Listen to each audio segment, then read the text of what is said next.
We came for the splashy announcement. And so, friends, AUKUS is born. We're opening a new chapter in our friendship. It's a good one. We stayed for the drama. Vraiment, en bon français. It's a stab in the back. Frankly, I have never seen anything like this. You think he lied to you? I don't think. I know. But when the dust settled, there were a few loose ends dangling from the former PM's pet defence project. There were huge question marks remaining about how the nuclear-powered submarine initiative would work. We didn't know what type of technology Australia would be acquiring. We didn't know what the cost would be. We didn't know when they would arrive. OK, it was mostly loose ends. But Morrison's successor might have just threaded the needle, reportedly striking a deal to buy up to 5 rebadged Virginia-class subs from America. This is a proven sub. It's what's called the apex predator of the sea. And will collect them possibly as early as the late 2020s, well before our Collins-class subs go kaput. That would get us through until the new AUKUS sub, a British-made with American combat system and then most likely American nuclear reactor technology. Best of all, this Franken sub will be assembled in Adelaide, reportedly. This will be a massive industrial endeavour. Thousands of jobs created, but the true intent of this capability is to provide for the stability and for the peace of our region. It's got even the opposition leader tipping pedals, metaphorical pedals, of course, over the Albanese government. This is a great outcome for our country and full credit to Richard. It's an established type. It's not going to have cost overruns and time blowouts, and time really is of the essence. The deal will seal our status as the 7th member of the nuclear-powered sub-club, alongside some seriously heavy hitters. What acquisition of this technology means is that we can no longer consider ourselves a middle power. We're really saying that we're going to be a significant player militarily and diplomatically. But the thing about having whiz-bang U-boats, you might actually need to use them someday. And China's certainly taken a keen interest. We urge the United States, the UK and Australia to abandon the Cold War mentality and contribute to regional peace and stability. So, will our superior subs protect us or put us in the line of fire? The Lowy Institute, Sam Roggeveen, has learned the way of the water. He joins us now. Sam, there has been so much scepticism about us getting nuclear-powered submarines. Just how big of a deal is this?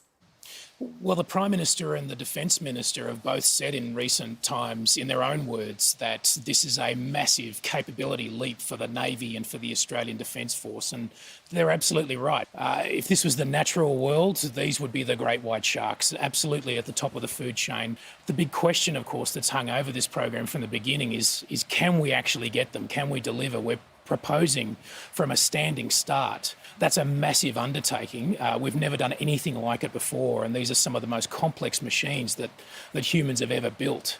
Sam, we're talking hundreds of billions of dollars at a time when we're trying to save money. Is it worth it? Look, in a word, in my view, no. I've spent my entire career really following the development of China's military, and it is dramatic and it is actually alarming, and it's right that Australia should take action to protect itself against, a rising challenge from the Chinese military. But not this. This is the wrong way to do it. Australia's single biggest defence asset is distance. We are a long way away from anyone who can cause us problems. Beijing is closer to London than it is to Sydney. And at the moment, what we're doing with these submarines in particular is we're building a defence force that is designed to compress that distance, when what we should be doing is exploiting that distance. But Sam, those that would argue for these nuclear-powered submarines would argue that they achieve exactly what you're talking about in terms of creating a region in which China has less certainty. China finds it more difficult to operate and therefore wouldn't be able to come close. Yeah, not a bad argument for a great power to make. So the United States is a true competitor to China in military terms, and so can make that argument. We are a middle power.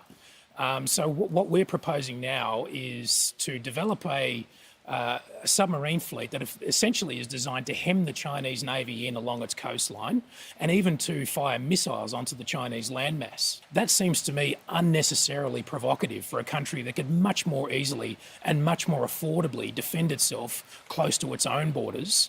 There are some that have argued that this announcement that's being made next week means Australia is not really the middle power, that we believe ourselves to be, that in fact we might have a bigger role in sort of global geopolitics in the future. Do you think that's overstating it somewhat?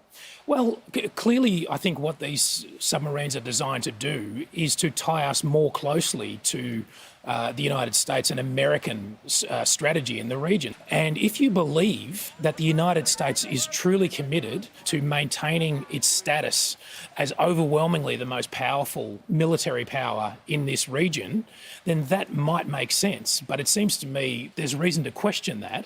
America's a very safe and secure country, and it would be even if China was the leading power.